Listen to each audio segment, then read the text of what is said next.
is the 31st, I think. Really should just check the date before I start these. But I'm pretty sure it's the 31st of March. Yep, I've got a calendar. It's the 31st of March, 2020. I am still at home.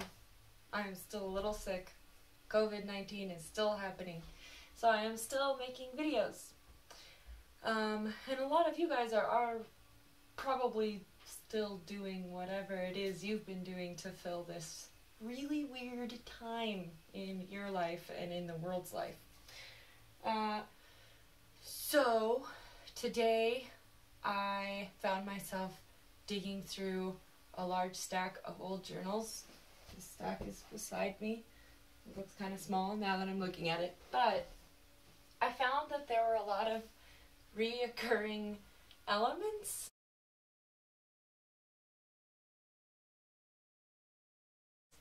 Reoccurring components. And a lot of the ways I felt in the pages of those books, well, represented in the pages of those books, is similar to how I feel now. And it just made me reflect a lot on how, although this is kind of like a remarkable point in time in life for me and in the world for all of us, it's also still just life. I still get stressed, and I'm still laughing at silly things, and I'm still drawing pretty similar doodles to what I was drawing a year ago, 2 years ago, 3 years ago. Yeah, a lot of my fears and concerns and worries and my hopes and my joys, the things I spin over and the things I find calm in, are just the same at the end of the day as the things that they were before. So I just wanted to take a moment to reflect on that, because it can get hard, I think, when swept up in how novel this situation is. I mean, it's the novel coronavirus. And it is a time unlike any other time for a lot of us who are alive today. But it's also just another point in time. So with that, I'm going to do just another set of movements that I often do that make me feel good. And they've still been making me feel good in this time period. So I'm going to share them. Alrighty, this one's going to be kind of short. My personal basic stretching routine, which, not gonna lie, is not much of a routine. It's not like I do this all the time. I do a variation of it, though, all the time, is to start sitting, like you almost always find me, and checking.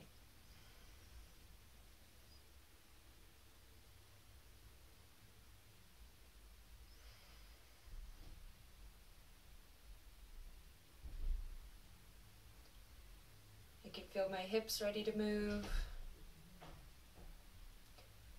My neck would definitely like some attention. Mostly in the back. And my shoulders would as well. So I like to take a breath in when I do this. Reach up, and an exhale when I lower. Reach up, breathe in, and exhale, lower with my arms.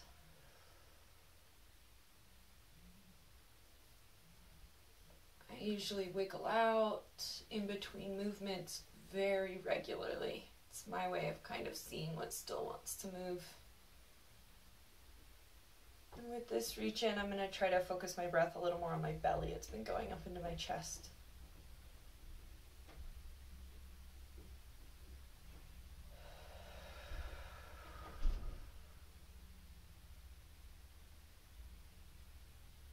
That already brings a little bit of relief into my hips, just checking in that I'm not cranking my stomach out towards you, but bringing my rib cage, bottom of my rib cage and the top of my hip bones together while I inhale.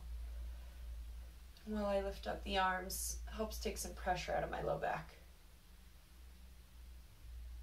I'm going to hold my arms up for a minute and just see if I can relax my shoulders a little more with them raised. I feel them creeping towards my ears.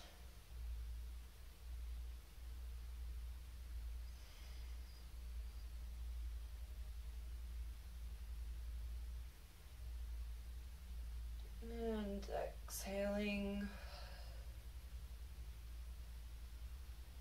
I'll bring some motion into my neck, feeling for where it's tense. Yeah, definitely the back and the sides. So I'm going to let my gaze fall down more because that brings the stretch to the back line of the side my head is away from. I'm going to let my right arm come out because I'm stretching the right side. My palm is facing down. And I'm going to reach out with it a little, and it's bringing an extra stretch into my neck. And now I'm going to flip my palm face up to slightly adjust that stretch.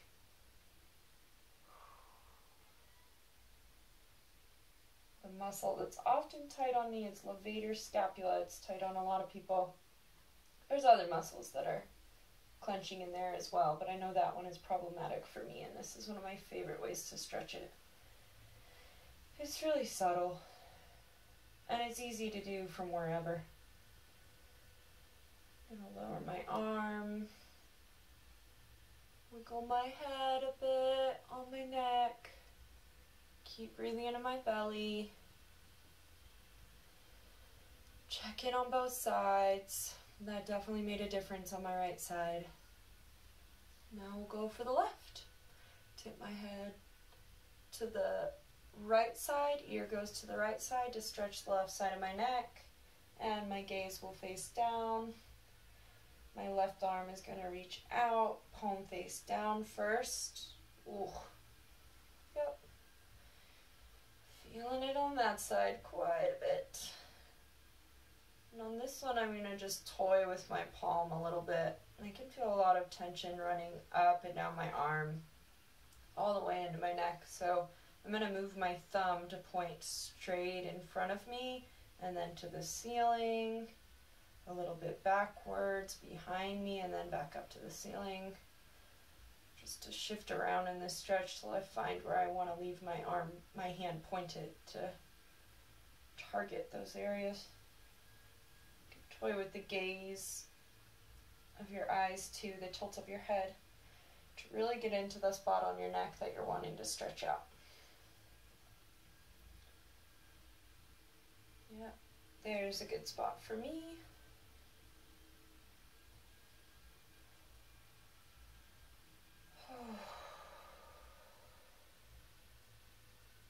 Got a tiny little release crack out of my lower cervical spine, my lower neck, from taking a big deep breath in with that stretch. Felt really nice.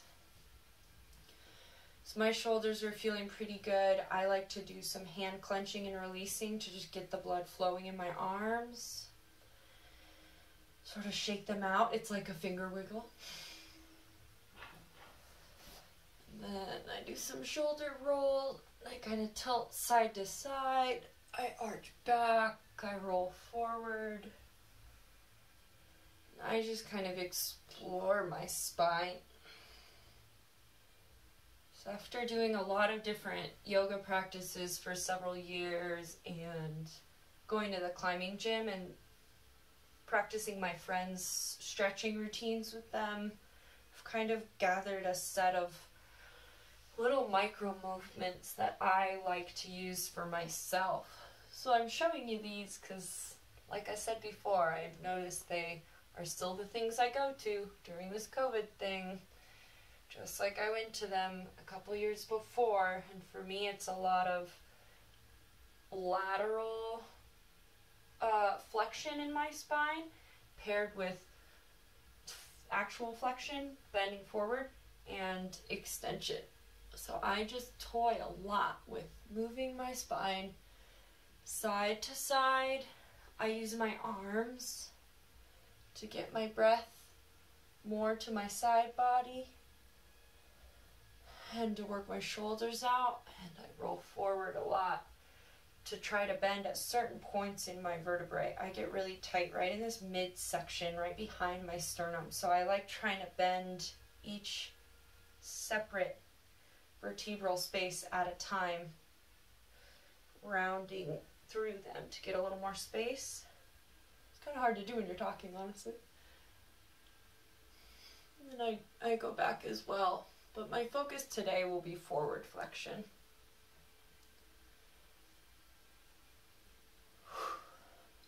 Except at the end. So, all of these little motions that I'm doing with my arms as well, they're helping open up my chest and get my shoulders sort of warm. And for me, it's a lot of what's called external rotation of the arm. So when we're pointed inward like this with our upper arm, that's internal rotation. And if we roll that arm, so this point is facing upward, that's external rotation. So I like to draw mine into external rotation because I'm prone to this forward slouch thing. And this external rotation helps me remember to be upright and have my head stacked on top of my torso well. I use movement to remind me of good posture throughout my day. So I'll wiggle around in the middle of the day and do those arm things just to remind me, like, okay, good posture, good stacking of my spine. Help me avoid any unnecessary tension. And they get me ready for some down dog-like positions. So I enjoy putting some weight onto my hands and letting my head fall between them. It helps open up my shoulders, which again, my shoulders get really tight and really locked in. So this is a really useful practice to me. My focus when I do any kind of down dog-like thing is in the line that my arms make with my back, that my head makes with my back. It's not in focusing on stretching my legs out straight. It's not to say that that's a bad focus, but for me this is more important. And I have found that if I get this upper line structurally very sound before I start shifting my attention into my legs, any position where I'm like this feels a lot steadier and a lot sturdier. I'm also pretty mobile, so down dog is an easy thing for me to get into. When I teach my yoga classes and when I cue clients, I think for a lot of people there's a lot of stiffness in the hamstrings, stiffness in the hips, and just less mobility. So it looks more like this. And if they straighten their legs out, sorry for ponytail, if they straighten their legs out, they often have to make kind of this angle with their arms and their back. So I'm going to weight my hands through my fingers, my thumb, and the horseshoe of my palm. So I'm making sure not dump into my wrists, dump my weight into my wrists, which will cause a lot of problems for me, especially as a massage therapist. I need to be able to use my hands well. So I'm very mindful of that. I'm going to make sure my elbows aren't locked and I'm externally rotating, just like I just showed you, this upper arm. So it looks like this eye of the elbow area is pointing forward. And then I'm going to bend back. And once I get this straight line, then I'll start pushing my legs to go straighter. Hinging at the hips, so I'm like a triangle. And if I can't be a triangle and I have a zigzag anywhere, I put the zigzag in my legs. And you can still sort of pedal out, like they'll cue sometimes in a yoga class. You can move your heels up and down while your knees are bent. You still get some of that hip mobility and knee action. But you can also do it if your knees are more straight. I'm going to draw my attention to pushing through my fingers again. I feel myself shifting my weight into my palms. And I'm just going to breathe here for a moment and let my shoulders open.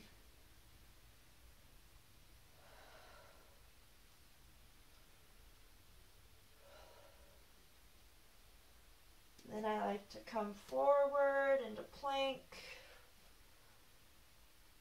And I push back into down dog. Forward into plank. Back into down dog. And then I lower like that. But in the beginning, when I was practicing, instead of doing that sort of very controlled push-up lower before my arms were as strong as they are and before my shoulders were as stable as they are, my shoulders were really unstable for many years.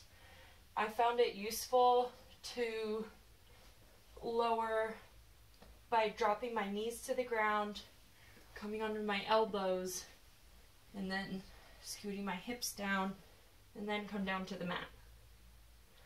There's other versions I've seen where people just go from plank down to knees on the ground, and then they kind of lower with the arms from there. That's a nice middle step. Either of those are good. When I was younger and my shoulders were less stable and I was trying to lower in those controlled ways, the move is chaturanga in a yoga class. When I was trying to do those, I actually ended up hurting my shoulder pretty badly because I just didn't know the proper form and I didn't know the way to engage to prevent injury, and I wasn't strong enough to be doing the amount of those lowers that I was doing without doing them mechanically better. So be mindful of your body and what your body needs. So that's kind of it. That's my little daily thing. I will sometimes do those standing up all the way, those arm things and the shoulder rolls. Sometimes I do them while on my knees and I mix in like a lunge. Like I'll just get into this lunge. I think I showed it in another video. It's like I think of it like a PT lunge. I'm not diving down like this. I'm really extending. I'm just getting a pretty gentle stretch right here and thinking about my form, like a slight tilt in my pelvis and being mindful to stack my spine well. And then I do my arm things. Just kind of mix in these lunges.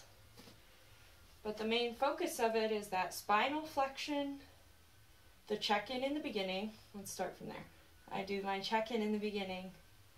I get my spine moving, the lateral flexion side to side, the flexion forward, and then extension backwards. And I combine them all. I stretch my neck. I get into that kind of down dog place. And I think a lot about my form, just to get my shoulders open and moving and keep up that stability, since it is kind of a weak area for me naturally. And then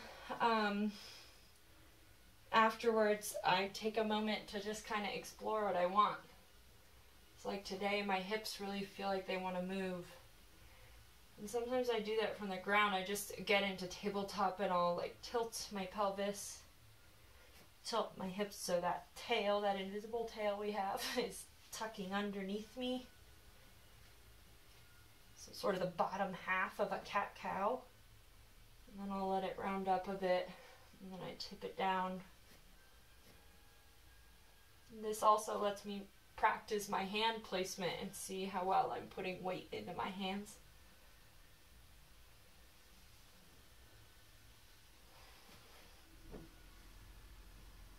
I like to lean on my wrists this way for a moment, just to give them an opposite stretch after I've been on the ground. So I'll bend them like that after I've been putting weight on them like this. And then almost always I end with just a full body wiggle. I've been doing this for years. I just kind of bounce. So I spring off of my feet and I think about letting everywhere in my body that can be loose, be loose.